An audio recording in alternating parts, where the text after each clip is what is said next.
In the winter of 1940, as Europe braced under the weight of Nazi expansion, a lesser-known chapter was unfolding far to the north, one that MI6 tucked into its archives under the innocuous label Section D, Northern Irregular Operations. The file begins with a quiet note: field personnel missing. Last contact, Narvik approaches. It would become one of the first wartime intelligence missions the British government refused to declassify for decades.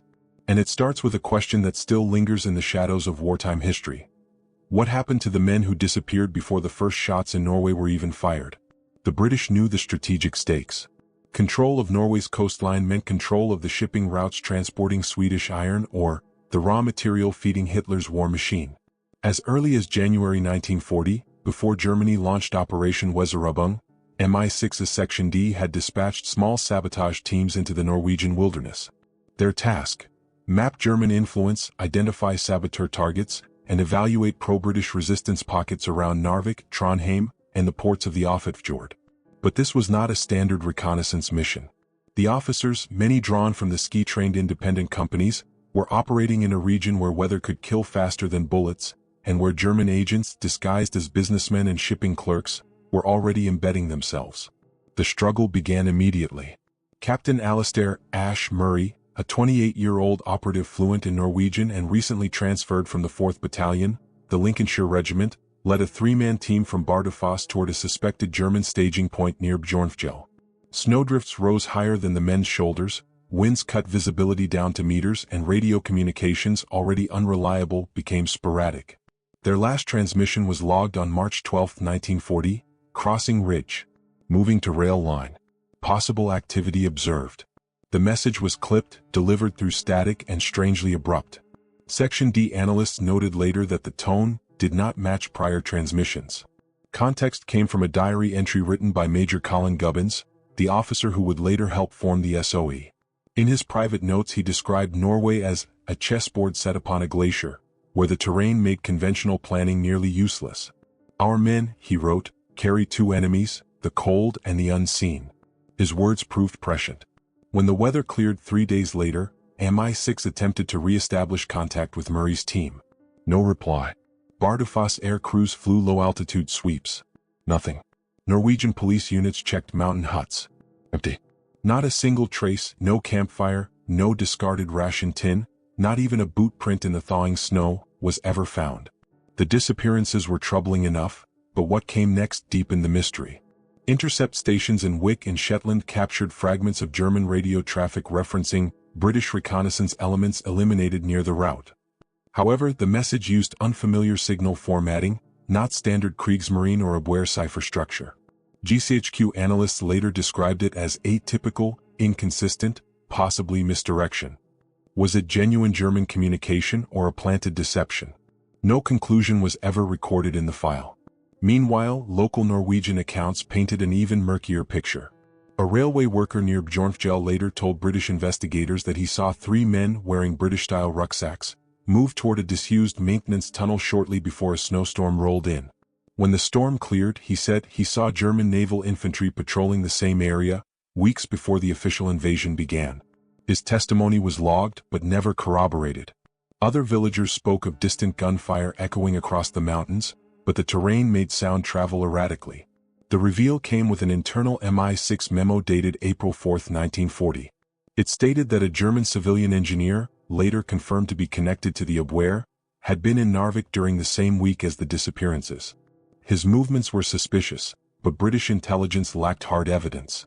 When MI6 tried to trace him after the German invasion began, he had completely vanished from Norwegian records. What stands out in the Section D file is how quickly the narrative stops.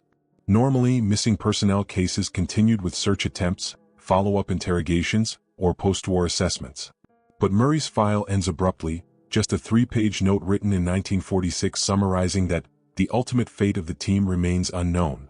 Even today, the lack of physical evidence has led historians to ask whether the men were captured, killed in an avalanche, or simply lost to the brutal elements. But the intercepted German transmissions, the premature patrol sightings, and the suspicious civilian engineer hint at a more organized enemy presence in Norway long before Weserübung officially began. Modern intelligence analysts sometimes reference the Murray case when discussing the vulnerabilities of isolated reconnaissance teams. The Norwegian landscape, they say, teaches a harsh lesson about overconfidence in hostile terrain. Yet the unanswered questions remain. Why did German forces appear so early in the region? Why did the enemy radio traffic deviate from known patterns? And why, despite post-war investigations, was no trace of the team ever found? The official record closes with a single line, "Matter archived under restricted classification." But the silence that follows feels heavy, as if the missing men of Narvik are still waiting to be explained. The story of those first disappearances leads naturally to the next intelligence failure, another operation that ended in silence, this time across the Channel in occupied France. By the summer of 1940, Europe was a landscape of occupation and retreat. Britain, fresh from the chaos of Dunkirk, was struggling to stabilize its intelligence networks across the Channel. Amid the disarray, MI6 faced one of its most troubling wartime disappearances, an operation buried under the codename Revel. The file opens with a stark notation: Extraction Team, Lille Sector. Aircraft overdue. No debris recovered. It is a quiet sentence that masks an operation shaped by urgency, fear, and the immense risks of working inside occupied France. The hook begins not in the field but in London, inside the dimly lit offices of the Secret Intelligence Service. In June 1940, MI6 received information that one of its most valuable French informants, identified in the file only as F-47, had been exposed. The Abwehr had begun to infiltrate the remnants of French military intelligence, and German counterintelligence units were combing northern France for collaborators. If F-47 was captured, it could unravel an entire early warning chain that alerted Britain to German troop movements near the Channel ports. The stakes were immediate and potentially catastrophic. The struggle lay in the urgency.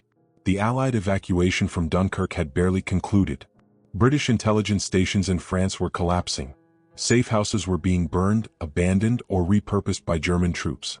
Nevertheless, MI6 authorized a rapid extraction, assigning it to a young but capable officer, Flight Lieutenant Raymond Kearns of RAF No. 419 Flight. His specially modified Lockheed Hudson bomber could land on short, improvised fields, crucial for an extraction mission into occupied territory. 2 SOE-trained escorts were attached to the operation, Sergeant Tom Hargreaves and Lieutenant Philip Lorne, both fresh from clandestine training at Ariseg House. Their target was a farmland strip near Tempelhoef, southeast of Lille. The operation was straightforward in theory. F-47 would be escorted by a local resistance contact to the field at 040 hours, signal the aircraft with a shuttered lamp, and board within minutes. In practice, northern France was crawling with German patrols, and even a momentary delay could mean death. A command note from MI6's Northern European desk warned, "Risk level elevated. Proximity of German 5th Panzer Army elements uncertain. Operatives instructed to avoid engagement at all costs." Insight into the mission's human dimension comes from a fragment of F-47's last pre-extraction message, scribbled on a torn page that survived the war. "I hear their boots in the streets now. Tell London that I will come, but I fear the circle closes." For decades, historians believed this line was metaphorical. But in 1981, declassified intercepts revealed that German field police had doubled patrol density around Lille precisely during the time frame of the operation. The Germans suspected an intelligence courier remained active in the region. The reveal occurred during the operation's critical moment. At 042 hours, Kearns's Hudson aircraft left RAF Bircham Newton under radio silence. Weather was stable, visibility fair.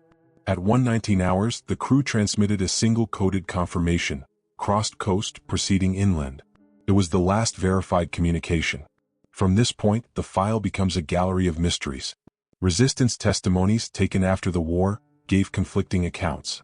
One farmer claimed he heard an aircraft circle twice but never saw lights on the ground.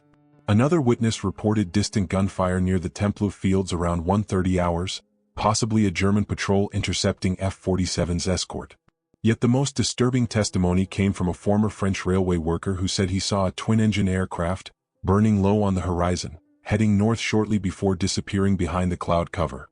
His account was never confirmed, but MI6 investigators took it seriously enough to annotate the file with possibility, forced landing or enemy engagement.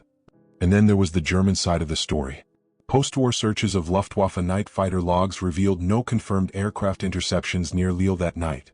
Nor was there any report of wreckage recovered in Belgium, France, or the Channel. The Hudson had simply vanished.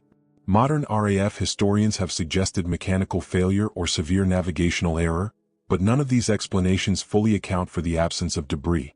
Others propose that the aircraft may have diverted to avoid German patrols and crashed in the North Sea, an area notorious for deep, unrecoverable wreckage. Yet the unusual silence of German radar stations that night, noted in a decrypted Bletchley Park report, adds another layer of ambiguity. Were the Germans concealing an interception or was something else at play? The application for modern intelligence work is clear. Clandestine extractions in hostile territory require redundancy, real-time intelligence, and contingency planning, elements that wartime Britain often lacked. Operation Revell became a case study in the fragility of early Allied infiltration attempts. The closing question remains hauntingly simple. How does an aircraft loaded with trained operatives and a vital informant vanish without a trace in the most heavily watched airspace in Europe? The answer may lie not in the skies over Lille, but in the cold waters of the North Sea, or inside a sealed German archive that has never been opened. As the file on Operation Revell concludes, it points subtly toward another wartime disappearance, this one involving not an aircraft, but a ship carrying two MI6 codebreakers into the treacherous waters near Iceland. In the spring of 1941, as the Battle of the Atlantic reached a fevered pitch, MI6 opened a file stamped with an unusual red label, Aquila 7. It referred not to a ship or an agent, but to a joint British-American intelligence effort designed to track a pattern of German U-boat communications that didn't fit any known Kriegsmarine cipher structure. The Aquila 7 file begins with an ominous statement recorded by an Admiralty liaison officer. Two code specialists embarked. Vessel overdue. Last position, North Atlantic Gap. It signaled the beginning of one of the war's most perplexing maritime disappearances. The hook lies in what made Aquila 7 unique. In early 1941, before the U.S. formally entered the war, a handful of American naval officers were quietly meeting with MI6 and the Government Code and Cipher School at Bletchley Park. Their goal: share early intelligence on unexplained radio bursts emanating from the mid-Atlantic. These transmissions were short, erratic, and did not match Enigma's traffic rhythm. Some believed they were emergency signals from damaged U-boats. Others suspected experimental communications from the newly deployed Type 9 long-range submarines. Whatever the source, both nations agreed the signals needed to be traced. The struggle began aboard the SS Avery Island, a British-flagged cargo vessel modified to carry radio interception equipment. It sailed from Greenock on May 14, 1941 under an armed naval escort, bound for Newfoundland. On board were two MI6 codebreakers, Arthur Penrose, age 32, formerly of Cambridge, and Lieutenant Adam Royce, a signals intelligence officer seconded to the Admiralty. Their mission was simple: record the anomalous radio bursts, triangulate their origin, and determine whether they indicated new German technology or an unknown U-boat movement pattern. But the Atlantic was unforgiving. This was the height of the Black Pit, a vast stretch of ocean where Allied aircraft could not provide cover, leaving convoys vulnerable to wolf packs. German submarines had already sunk more than 350,000 tons of shipping that month. The Avery Island sailed straight into this peril. Context from Penrose's notebook, found in London but missing its final entries, offers a glimpse into the broader operation. He wrote, "Signals inconsistent. Bursts too brief for Enigma. Possibly alternative modulation. Admiralty concerned." His wording suggests urgency and perhaps confusion. The codebreakers were encountering something new. It was this uncertainty that convinced MI6 to place the Aquila 7 team aboard a cargo vessel rather than a destroyer. They needed time to linger in the mid-Atlantic uninterrupted, listening. The reveal came on May 19 when the Avery Island transmitted a short contact report, intercepted anomalous burst at 23:41 hours. Attempting direction fix. The message was normal, procedural, even, but what followed remains unexplained. At 2:12 hours, a Canadian monitoring station picked up a broken fragment from the Avery Island, shadow bearing uncertain lights closing. Analysts later noted that the phrasing didn't match typical merchant distress signals, and lights was a puzzling term given that U-boats operated at night without visible illumination. Minutes later, the signal dissolved into static. The vessel never arrived in Newfoundland. The insight deepens when examining accounts from the convoy that followed several hours behind. One surviving sailor aboard the tanker Valdemar later reported seeing a faint explosion on the horizon, a reddish flash followed by darkness. But no debris was found when the tanker diverted its course. Even the German records raise questions. U-boat logs for that region show no confirmed attacks during the time window of the disappearance. And yet, several German boats did report hearing an explosion around the same hour, recorded as unidentified. After the war, Allied researchers attempted to reconcile the missing vessel with U-boat kill claims, but none matched. Even more unusual, Bletchley Park analysts continued to receive anomalous radio bursts for weeks after the Avery Island vanished. This led some to argue the transmissions had nothing to do with U-boats at all, and that Aquila 7 might have been built upon a misinterpretation of unrelated maritime radio traffic. However, a U.S. Office of Naval Intelligence note from 1954 offers a different angle. It speculated that the bursts resembled early testing of German Kurzwellenübertragung, shortwave relays for long-distance coordination between distant U-boats. If true, Aquila 7 may have drifted dangerously close to a hidden Wolfpack rendezvous zone. Modern naval historians offer two competing theories. Either the Avery Island was sunk by an unrecorded submarine attack, or it suffered a catastrophic mechanical failure and vanished beneath waters too deep for recovery. Yet neither theory accounts for the final message, the mention of a shadow and lights, nor the absence of wreckage in a region where debris typically surfaced within days. The mystery endures because the Aquila 7 file closes abruptly. No conclusive Admiralty report. No confirmed enemy action. Only a final line added in 1947, case unresolved. Recommend continued review when additional U-boat archives become accessible. And that unresolved ending leads to the next story, an intelligence disappearance not at sea but on land, amid the dust and deception of Operation Husky in Sicily. By the spring of 1943, the Mediterranean had become a theater of shadows, an arena where truth, deception, and intelligence collided with deadly consequence. As the Allies prepared for Operation Husky, the invasion of Sicily, MI6 initiated a network of covert operations to mislead German and Italian forces about the invasion's true landing sites. Among these missions was a courier assignment that would end in one of the most perplexing disappearances of the Italian campaign. The file, still partially redacted, is labeled only with its directive number, SIC-12. It begins with a terse note, courier missing near Catania. Mapping materials classified. Suspected compromise. The hook lies in Britain's determination to protect the integrity of Operation Husky.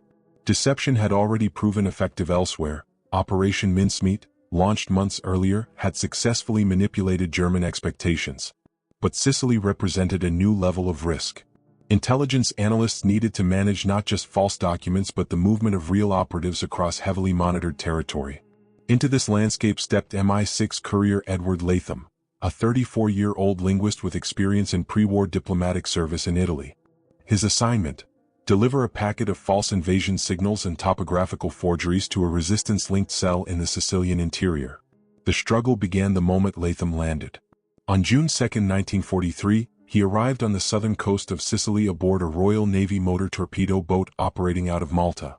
Under cover of darkness, he moved inland toward Catania to meet operatives of the Catania Circuit, a small, loosely organized resistance group composed of anti-fascist locals and disillusioned carabinieri. But Sicily was dangerous ground. German Fallschirmjäger units had begun moving into the region, and Italian military police patrolled the roads with increasing aggression. Surveillance was tightening in anticipation of an Allied landing. Latham's courier packet contained maps, coded invasion indicators, and a series of falsified, leakable plans to further confuse Axis commanders about whether the real landings would target Sicily, Sardinia, or Greece. These materials were designed to sow indecision at German headquarters and delay the movement of reserves. A memo from Brigadier Dudley Clark, chief architect of Allied deception in the Mediterranean, underscored the importance of the mission. Any error in delivery risks exposure. The courier must not be intercepted alive. The phrasing suggests the packet held enough compromising material to jeopardize broader deception efforts if captured. Insight into Latham's mindset emerges from his last surviving letter, written to a colleague in Cairo 2 weeks before deployment. The island watches itself. Every face seems to measure me, weigh me. But the work must be done. If it goes well, perhaps we shorten this war. His confidence, however sincere, belied the conditions on the ground.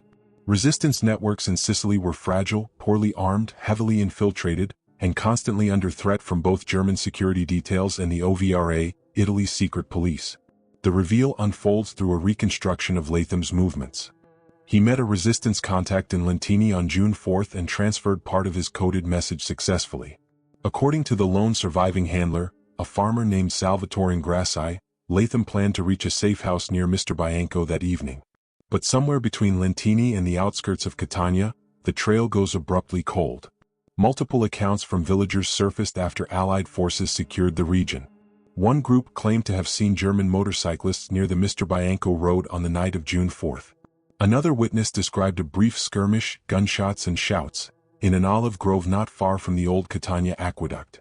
Yet no body, no documents, and no sign of the courier were ever found. Even Latham's concealed signal lamp remained missing. German records complicate the picture further. A surviving report from the 1st Fallschirmjäger Regiment, dated June 6, describes the capture of an unidentified English operative in the vicinity of Catania. But the description does not fully match Latham, and the detainee's fate is not recorded. No corresponding prisoner of war paperwork exists, suggesting either a misidentification or that the prisoner never made it to a formal holding site. Meanwhile, British decrypts added their own ambiguity. A partially decoded message from the German 14 Panzer Corps referenced enemy maps recovered, status uncertain, but analysts at Bletchley Park later determined that the maps mentioned were not British in origin. Whether this was coincidence or deliberate misinformation remains unresolved. Modern historians argue three prevailing theories. The first, Latham was intercepted by German patrols, and his documents destroyed or reordered to protect Axis operational secrecy. The second, he was betrayed by a compromised resistance operative, a plausible scenario given the OVRA's extensive network of informants. The third theory suggests an accident. He became lost in rugged terrain, injured or killed by local patrols, and hastily buried in an unmarked location during the chaotic pre-invasion weeks. Yet none of these explanations fully account for the complete absence of physical evidence. Sicily's terrain conceals much, but wartime disappearances rarely left no trace at all. The strategic importance of the documents he carried, and the lack of any recorded Axis exploitation of them, adds to the mystery. The file closes with a cautious assessment. Impact on Husky negligible. Courier presumed killed in action. But the disappearance of Edward Latham left MI6 uneasy. Deception operations depend on precise timing and complete control of information. Losing a courier in the final month before the invasion challenged that control, and introduced a subtle fear that other networks might also be compromised. That unease set the stage for another intelligence failure, this time far from Sicily, involving a reconnaissance team tracking the deadly V2 rocket program in the Netherlands. By late 1944, the skies over Western Europe were filled with a new kind of terror. The German V2 rocket, silent, supersonic, impossible to intercept, was striking London with increasing regularity. To counter this threat, MI6 and the Special Air Service dispatched clandestine reconnaissance teams into occupied Netherlands to identify launch sites, fuel depots, and rail links supporting the missile program. One such mission, logged under the title Operation Harrier, would become one of the most unsettling disappearances in MI6's wartime record. The opening line of the file is chillingly sparse. Team transmitted twice. Communications ceased. Safe house destroyed. The hook of Operation Harrier lies in the urgency of the winter of 1944. Despite Allied advances after D-Day, the German V2 program remained elusive. Mobile launch crews, highly trained and constantly on the move, could fire a rocket and be gone within an hour. Air reconnaissance struggled to track them. Cloud cover and camouflage made identification nearly impossible. Intelligence officers needed human eyes on the ground. For this, they turned to a hybrid MI6 ESAS detachment composed of men familiar with the Netherlands' geography and resistance networks. The struggle began on November 17, 1944, when a three-man team, Captain Jonathan Hale of MI6, Sergeant Willem Vermeer of the Dutch Interior Forces, and Corporal Peter Shaw of the 2nd SAS, parachuted into the Bet-Uver region, a marshy expanse between the Waal and Rhine rivers. Their insertion point, near Elst, placed them dangerously close to German supply lines feeding the V2 units operating out of the forests near Veluwe and the orchards outside Arnhem. The men carried compact Enigma intercept devices, collapsible radios, and miniature cameras designed at Station 9. Hale's reputation hinted at the mission's importance. A historian of German engineering before the war, he possessed the rare ability to identify V-weapon infrastructure from minute details, fuel drums, oxidizer storage, launch table tracks. Vermeer, the local guide, had grown up in the region and understood every ditch, canal, and farm path. Shaw, the SAS operator, served as security and demolition specialist. Their combined skills made Harrier one of MI6's most promising reconnaissance efforts. On November 19, 2 days after insertion, the team transmitted their first report: observed mobile column, probable Stellung 555, moving north of Driel. Evidence of propellant convoy. This matched other intelligence that the Germans were shifting launch operations after Allied pressure near The Hague. Bletchley Park confirmed that German signals traffic rose sharply in the region at the same time, supporting the team's observations. A second transmission arrived the following night: fuel storage at barn complex west of Eldon. High activity. Request aerial recon. After this message, the radio fell silent. Insight into the following hours comes from Dutch resistance diaries. A local cell member, Adrian van Vliet, wrote on November 21, saw 3 strangers move at dusk near the Dike Road. Looked British, moving with purpose. Gunfire heard later. Unsure if connected. Another witness claimed to have seen German trucks drive toward an abandoned farmhouse used by the resistance. When Allied forces liberated the area months later, they found the building reduced to charred beams and collapsed stone. Forensic notes in the MI6 file described the debris pattern as consistent with intentional demolition using high explosive. Then came the reveal that troubled investigators for decades. No bodies were recovered. Not a bone fragment, not a uniform scrap, not a single piece of MI6 or SAS equipment. The Germans recorded no capture of British operatives in the WWII during that period. An aerial reconnaissance taken days later showed no unusual burial activity near the ruined safehouse. German records, when examined after the war, created even more questions. A logistics ledger from the 15th Army referenced a security sweep near Eldon on the night of November 20 but made no mention of prisoners. Meanwhile, a report from a V2 firing battery stationed at Hellendoorn contained a cryptic line: enemy activity suspected. Site relocated. Was this relocation a direct result of Harrier's discoveries, or an unrelated operational shift? The timing overlaps precisely with the disappearance.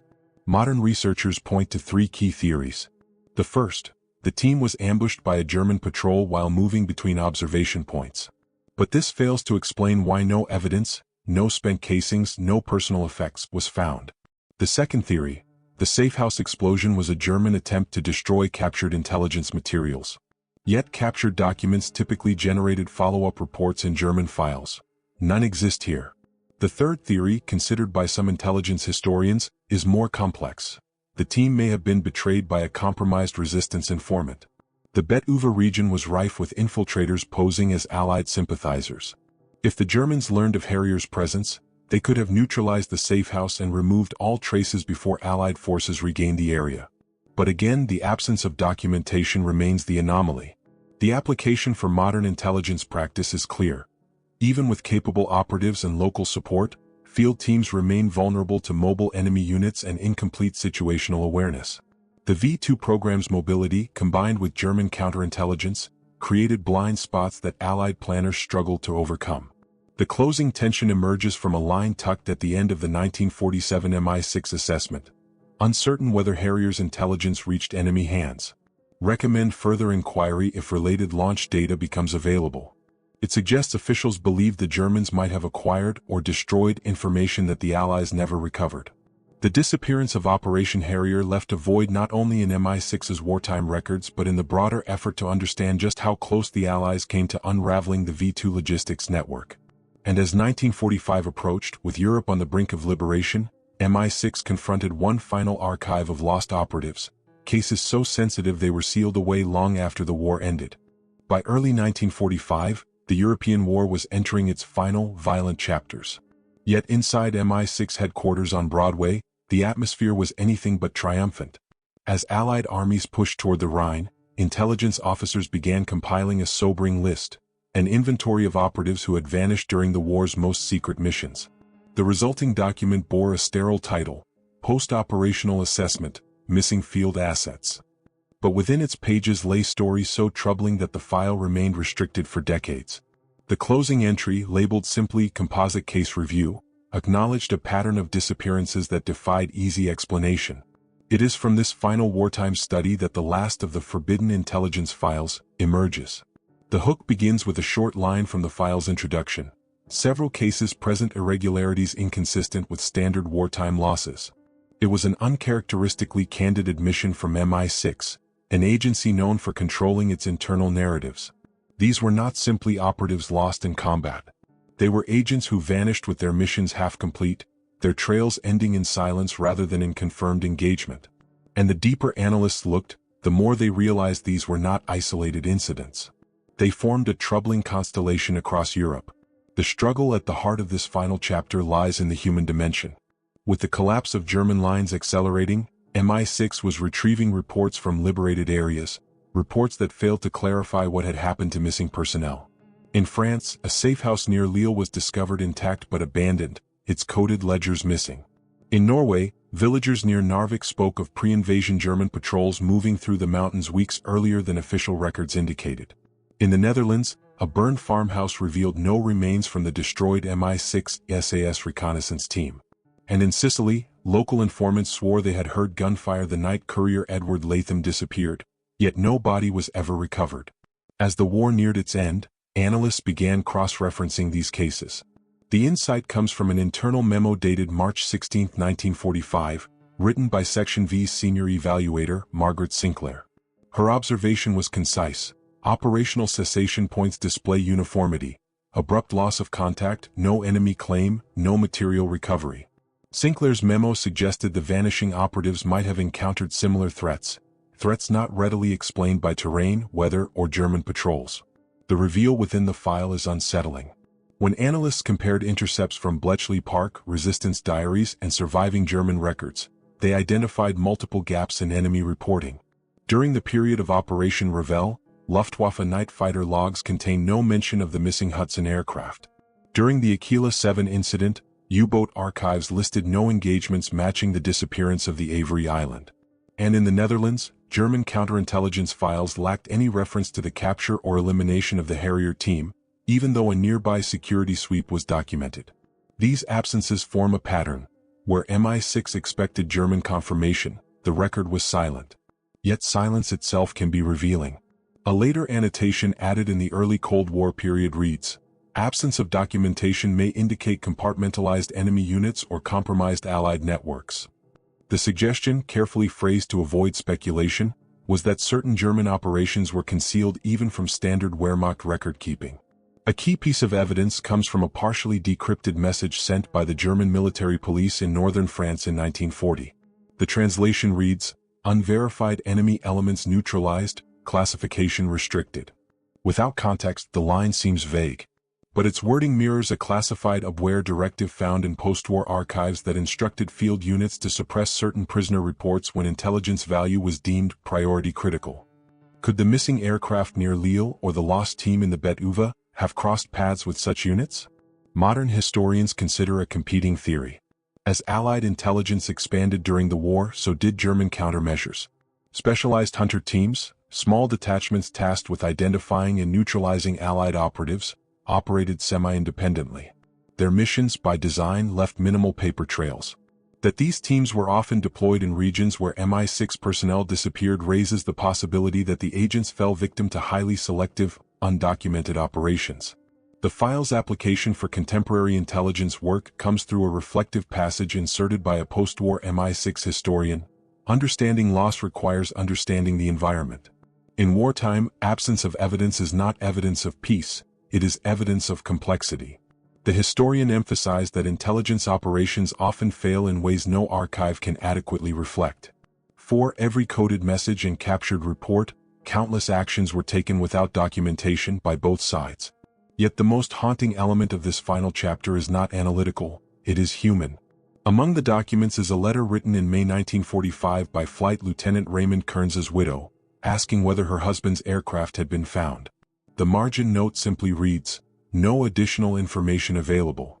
Another note records that the family of Captain Hale, from Operation Harrier, never received personal effects or a confirmed location of death. These personal tragedies are woven silently into the broader tapestry of intelligence uncertainty. The close of this final part carries a quiet tension. The concluding line of the composite case review file reads, "Certain incidents remain unresolved and require continued inquiry when additional enemy material or testimony becomes available." It is a sentence that acknowledges both the limitations and the burden of wartime intelligence work. Those 5 forbidden files, Norway, France, the North Atlantic, Sicily, and the Netherlands, formed a pattern of disappearance that no post-war investigation could fully explain. As MI6 sealed the final wartime archives in 1946, the organization carried forward a sobering realization. Some of the war's most dedicated operatives had vanished into the fog of secrecy, their fates destined to remain unanswered shadows in the margins of history.